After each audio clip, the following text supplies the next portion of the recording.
ruas salat setiap Jumaat. Jadi apa yang kami nampak selama ni, walaupun telah selesai SOP, lagi tempat untuk menampung kehadiran tuan-tuan ke surau ini, alhamdulillah. Jadi insya-Allah kami memerlukan sedikit dana untuk mengemaskinkan balik kawasan surau supaya dapat dengan tuan-tuan khasnya pada hari Jumaat.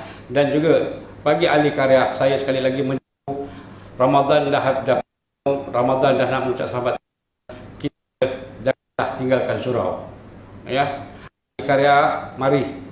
Bak kata Ustaz Azrin Samsudin ada tazkirah yang lalu, jadilah hamba Allah, jangan jadi hamba Ramadan. Hamba Allah selepas Ramadan pun akan datang. Kalau hamba Ramadan, bulan Ramadan jadi datang. Jadi saya menyeru ahli-ahli karya hadir, kita penuhkan surau kita insya-Allah. Jadi sekian, Assalamualaikum warahmatullahi taala wabarakatuh.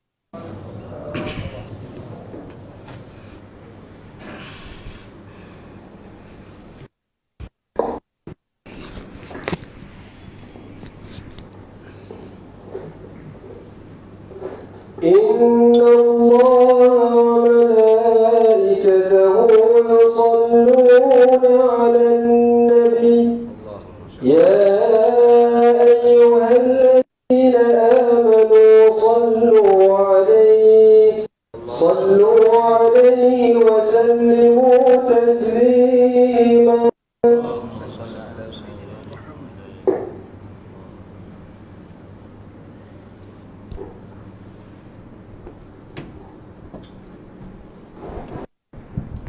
Assalamualaikum warahmatullahi wabarakatuh. Allahu Akbar. Allahu Akbar. Allahu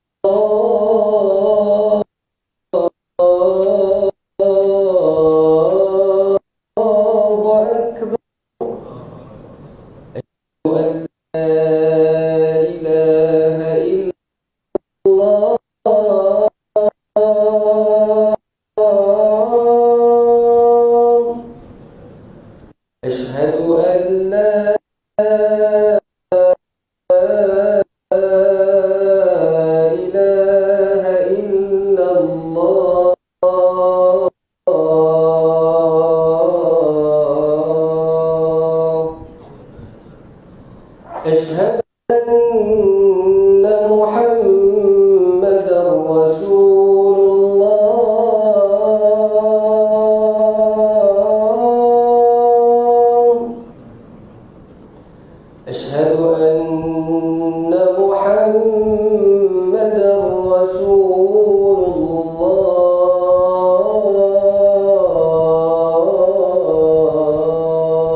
Alhamdulillahil qail wa ma tunfiqu min khairin falianfusikum wa ma tunfiquna illa ibtigha'a wajhillah. Ashhadu an la ilaha illallah wahdah la syarika lah wa ashhadu anna sayyidana wa habibana Muhammadan abduhu wa rasuluh.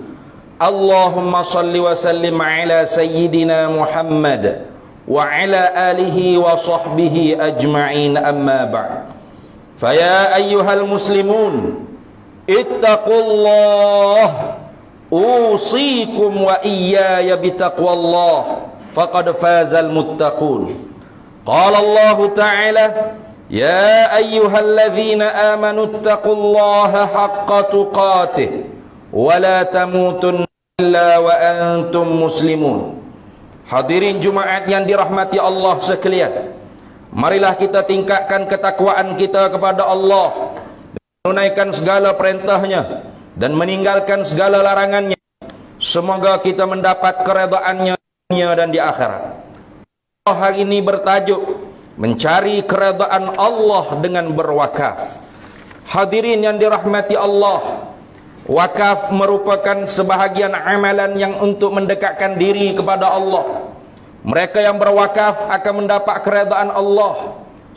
Firman Allah dalam suratul Baqarah ayat 272 yang dibacakan di awal khutbah itu, yang terjemahannya berbunyi, dan apa jua harta yang infakkan pada jalan Allah, maka faedah dan pahalanya adalah untuk diri kamu sendiri.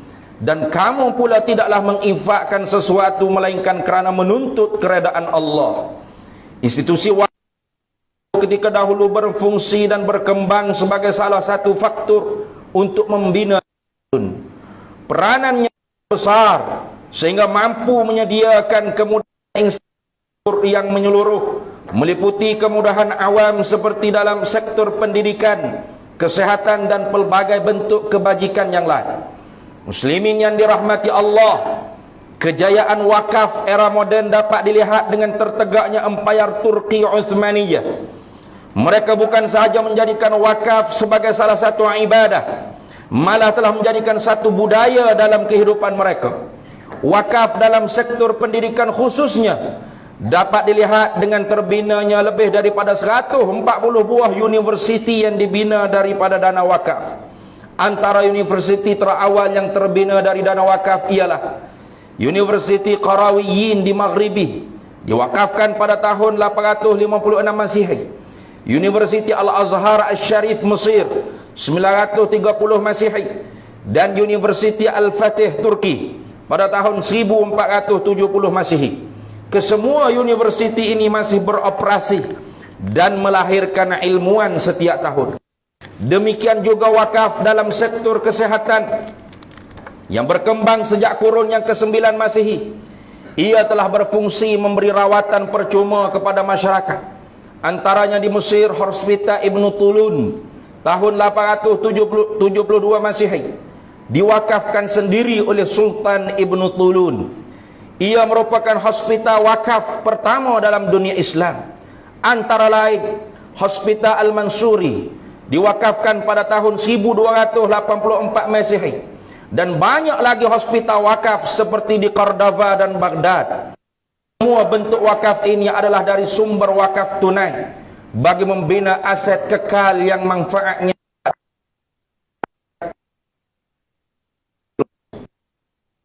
ini.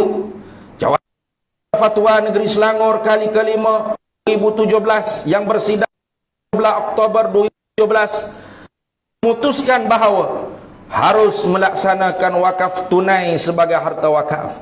Muslimin yang dirahmati Allah, alhamdulillah, pada tahun 2022 Perbankan Wakaf Selangor secara rasminya telah memasuki tahun yang ke-10 penubuhannya selepas diperkenankan oleh Duli Yang Maha Mulia Tuanku Sultan Selangor.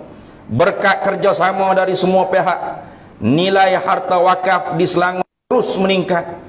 Berakhir pada tahun 2021, harta wakaf bernilai 1.894 bilion, yaitu 1 RM 1.516 bilion adalah nilai hartanah berkeluasan lebih dari 1.655 ekar tanah. Banyak juga tu. Nah, manakala RM 378 juta adalah dalam bentuk wakaf tunai. Boleh tahan? Wakaf tunai ini telah disalurkan semula menjadi aset kekal seperti pembinaan atau menaik taraf masjid sebanyak 158 buah, surau sebanyak 195, sekolah sebanyak 33 buah, ma'had tahfiz serta alat keperluan kesihatan. Nah, kita baca ini dah.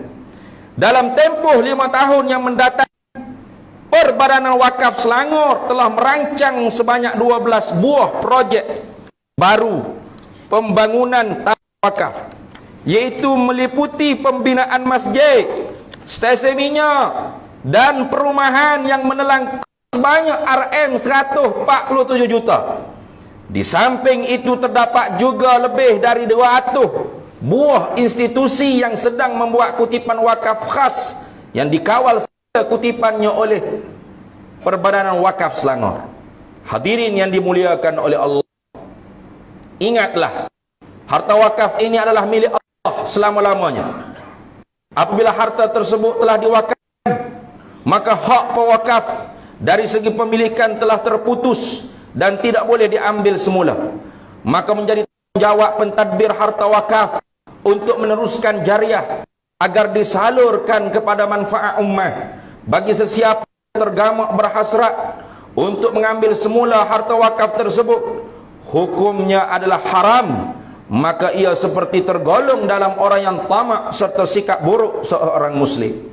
Hadis daripada Umar radhiyallahu taala anhu bahwasanya Nabi sallallahu alaihi wasallam bersabda kepada Sayyidina Umar Al-Khattab yang berbunyi terjemahannya, jika engkau suka, tahanlah, yaitu wakaflah tanah itu, dan engkau sedekahkan manfaatnya.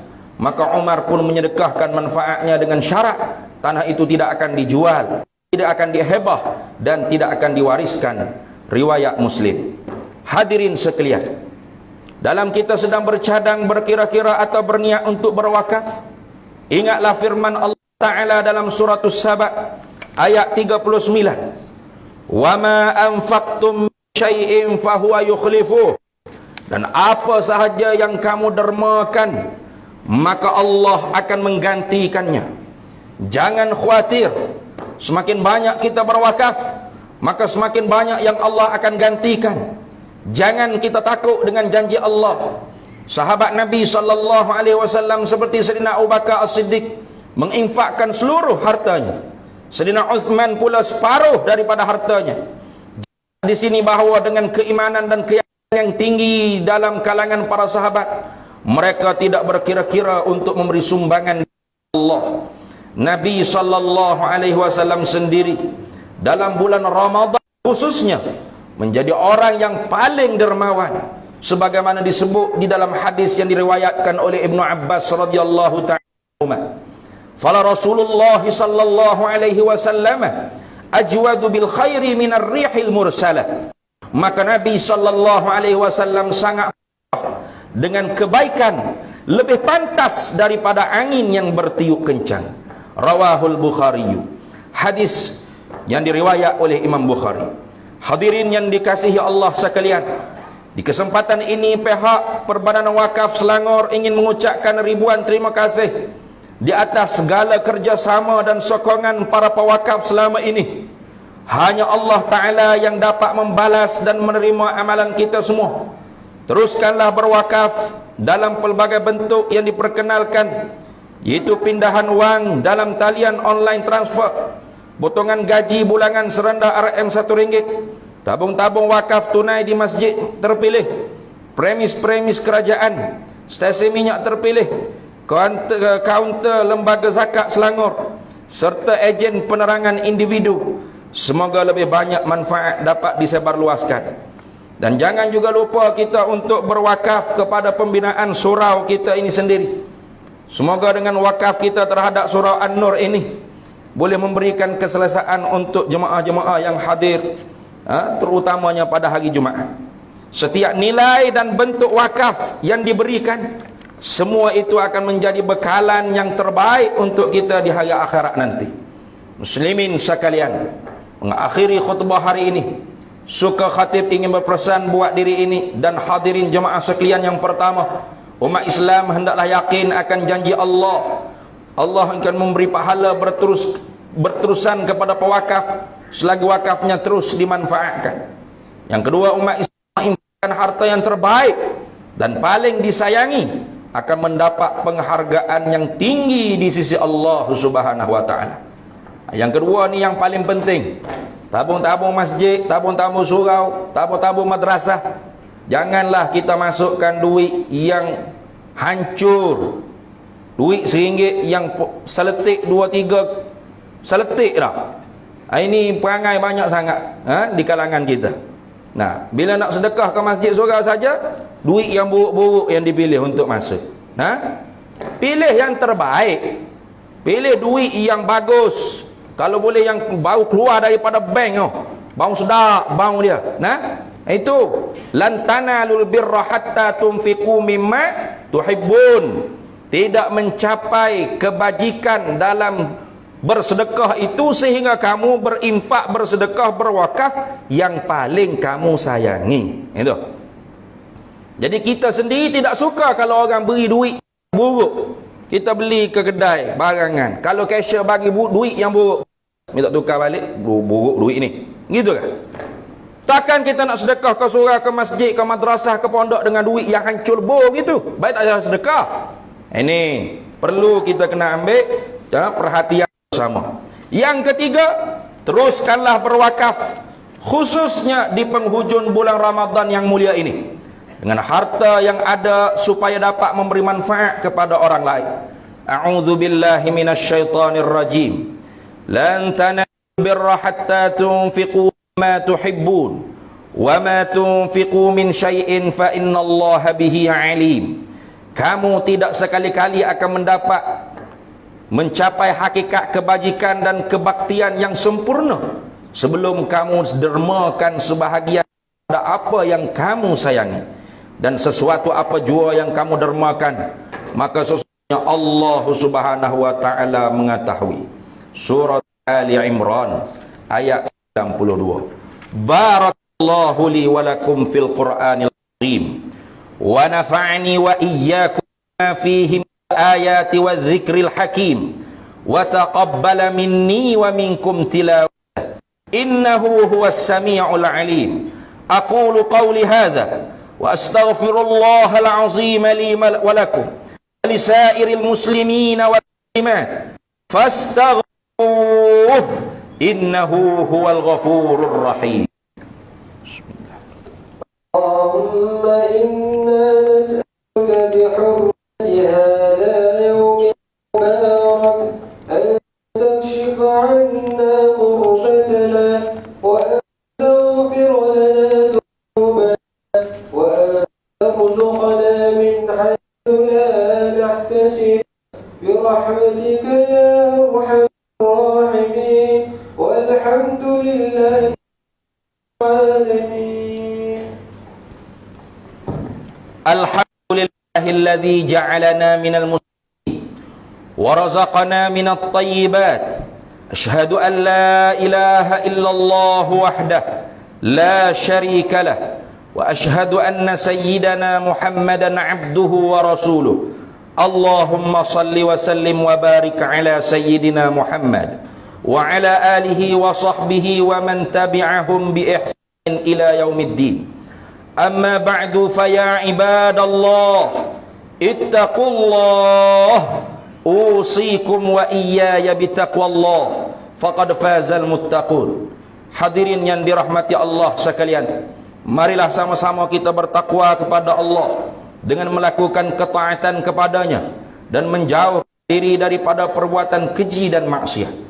Dan marilah sama-sama kita berselawat ke atas Nabi kita Muhammad sallallahu alaihi wasallam, karena selawat itulah satu-satunya ibadah yang diperintahkan oleh Allah. Terlebih dahulu Allah menceritakan dia sendiri dan para malaikatnya senantiasa berselawat ke atas Nabi kita Muhammad sallallahu alaihi wasallam di dalam firman, innallaha wa malaikatahu yusalluna 'alan nabi ya ayyuhalladzina amanu sallu 'alaihi wa sallimu taslima.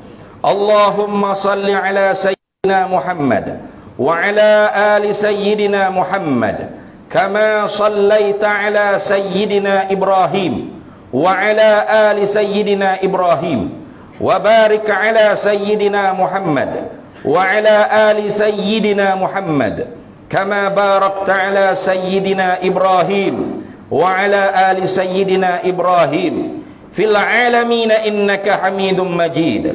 Allahumma ighfir lil muslimina wal muslimat, mu'minina wal mu'minat, al ahya'i minhum wal amwat, innaka sami'un qaribun mujibud da'awat wa ya qadiyal hajat. Allahumma a'inal islam wal muslimin wa ahlikil kafarata wal mubtadi'ata wal musyrikin. Allahumma inna nas'aluka wa natawassalu ilaika binabiyyikal amin wa nas'aluka bi asma'ikal husna wa sifatikal uzma an tahfaza bi'aini inayatika rabbaniyah wa bihifzi wiqayatika samadaniyah jalalata malikinal mu'azzam Sultan Selangor Sultan Syarafuddin Idris Shah Al-Hajj ibnil marhum Sultan Salahuddin Abdul Aziz Shah Al-Hajj. Allahumma adimil auna wal hidayata wat taufiq was-sihhata was-salamata mink liwaliyi ahdi Selangor Tengku Amir Shah ibni Sultan Syarafuddin Idris Shah Al-Hajj fi amnin wa salahin wa afiyatin bimannika wa karamika ya dzal jalali wal ikram. Allahumma atil umrahuma muslihaini lil muwazzafina war ra'iyyati wal bilad wa balligh maqasidahuma li tariqil huda war rasyad. Ya Allah, kurniakanlah petunjuk kepada kami untuk mendirikan sembahyang fardu 5 waktu secara berjamaah, menunaikan zakat melalui lembaga zakat Selangor, mewakafkan harta melalui Perbadanan Wakaf Selangor, dan menginfakkan harta pada tabung infak jariah umat Islam Selangor Tijari, dan kepada anak-anak yatim melalui Yayasan Islam Darul Ihsan. Ya Allah, Engkau panjangkanlah umur mereka yang berinfak dan berwakaf kepada surau An-Nur dan Raudhah Sufiyah Sunniyah Pondok Rumi Sufi Jawi yang akan bakal dibinakan di tanah di Kuang Selangor. Panjangkanlah umur mereka, berkatilah rezeki mereka, permudahkanlah segala urusan mereka, angkatlah segala wabak dan balak penyakit mereka yang ada pada diri mereka, dan matikan mereka di dalam iman dan Islam. Masukkan mereka ke dalam syurga bighairi hisab aw hisaban yasira ya mujibas sailin ya arhamar rahimin. Allahumma ya dafi'al bala idfa'anna hadzal waba wal bala wal marad wasyada'i wal mihan bil lutfika ya latif innaka ala kulli syai'in qadir wa bil ijabati jadir. Rabbana hab lana min azwajina wa dhurriyyatina qurrata a'yun waj'alna lil muttaqina Rabbana atina fid dunya hasanah wa fil akhirati hasanatan wa qina adzaban nar. Ibadallah, innallaha ya'muru bil 'adli wal ihsan wa ita'i dzil qurba wa yanha 'anil fahsya'i wal munkari wal baghi ya'izukum la'allakum tadhakkarun. Fadhkurullahal 'azima yadhkurkum washkuru ala ni'amihi yazidkum was'aluhu min fadlihi yu'tikum wa la dzikrullahi akbar wallahu ya'lamu ma tasna'un.